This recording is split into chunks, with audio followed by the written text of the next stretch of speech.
Animer des apporteurs d'affaires et avoir le bon discours, c'est le thème de cette série de vidéos. On a déjà abordé l'amélioration de l'habitat, on a ensuite abordé le courtier en prêt immobilier. Je vous propose d'aborder aujourd'hui l'assureur. L'assureur, c'est pas un prescripteur toujours évident, c'est pas forcément intuitif peut-être pour vous d'aller proposer vos services en tant que courtier RAC à un assureur, et pourtant, il y a de vraies synergies dans nos métiers respectifs. Et on va être là justement pour leur expliquer tout ça. Lorsqu'on va voir un prescripteur, on fait beaucoup de pédagogie, hein, vous l'avez compris. L'assureur, il va falloir lui expliquer un petit peu comment il va pouvoir déceler dans son activité quotidienne un client RAC et qu'est-ce que ça va lui apporter surtout. Pourquoi faire cet effort-là? Eh bien, mon cher assureur, vous connaissez quand même plutôt bien vos clients. Vous avez des relations de confiance sur le long terme avec eux. Quand un client a des difficultés financières, qu'il a du mal un peu à joindre les deux bouts, peut-être qu'il vous en parle spontanément. Ou alors peut-être que vous avez des alertes comme des rejets de primes mensuels, ça ne passe plus. Eh bien peut-être que vous vous en inquiétez. Et un petit coup de fil à votre client pour voir ce qui se passe, creuser un peu le sujet, s'apercevoir qu'en fait, bah oui, il y a du découvert parce que bah, tous les mois, il y a un peu trop de crédits, il y a 3, 4, 5 en cours qui sont un peu un problème et qu'il n'y a pas du tout d'épargne de précaution de côté. Ça peut être pour vous une bonne alerte pour m'appeler moi et faire ensemble un rachat de crédit à ces clients-là.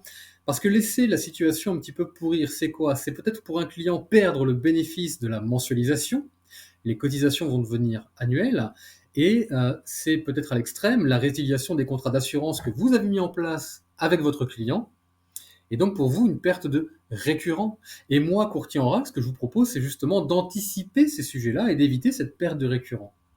Sachez que, et peut-être que cet argument fera un peu plus mouche, qu'au-delà de ça, chaque dossier RAC que vous allez me confier, il y aura systématiquement une trésorerie de précaution dégagée à votre client, pour qu'il se reconstitue avec vous une épargne. On n'est pas concurrents dans nos métiers respectifs, vous me confiez un client, à moi le crédit, à vous l'épargne. On met souvent en moyenne 10 000 euros de trésorerie de précaution dans un dossier RAC. Eh bien, ce sera peut-être un premier versement sur un nouveau contrat d'assurance vie que vous mettrez en place avec votre client. J'aurais même prévendu pour vous de l'épargne programmée parce qu'ensuite, il faudrait l'abonder à hauteur de 100 ou 150 euros par mois.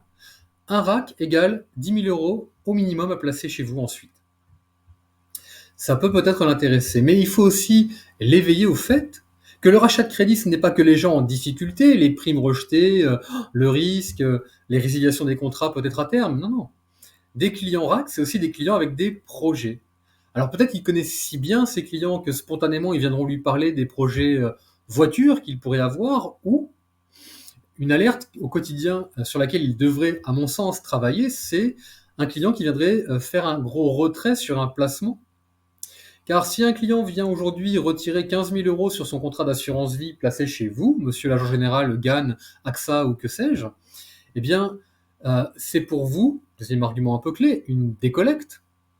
Alors que si vous creusez un peu le sujet, mais pourquoi ces 15 000 euros? Eh bien, c'est pour financer un abri pour notre piscine motorisée ainsi que la pompe à chaleur car on aime se baigner l'hiver. Eh bien, écoutez, gardez vos sous au chaud avec nous, le placement est top. En plus, vous avez vu, vous n'avez pas 8 ans d'ancienneté, la fiscalité n'est pas au top pour en sortir. Donc, gardez votre épargne. Je connais quelqu'un qui prête. Bah oui, parce que ces clients-là étaient peut-être un peu trop âgés pour la banque. Donc, on leur a refusé leur prêt travaux. Ou alors, ils avaient déjà 2, 3 encours existants. Et, bien encore une fois, mon métier commence là où celui de la banque traditionnelle s'arrête, là où celui des financières spécialisées s'arrête. Donc pour résumer à un assureur, je vais lui apporter du chiffre d'affaires en plus, systématiquement, et on va lui éviter la perte de récurrent et la décollecte. Je ne dis pas qu'il y a peut-être des dossiers tous les jours à faire avec lui, mais quelques-uns dans l'année, ça a énormément de sens. En tout cas, moi, ça a pu me réussir. Si vous souhaitez en parler avec nous de vive voix, je vous mets un lien dans la description pour prendre contact avec les équipes. On sera ravis d'échanger autour de tout cela avec vous, plus dans le détail. Et si vous voulez voir la prochaine vidéo qui parlera des banquiers, pensez à vous abonner. Vous serez ainsi notifié de la sortie. À très vite.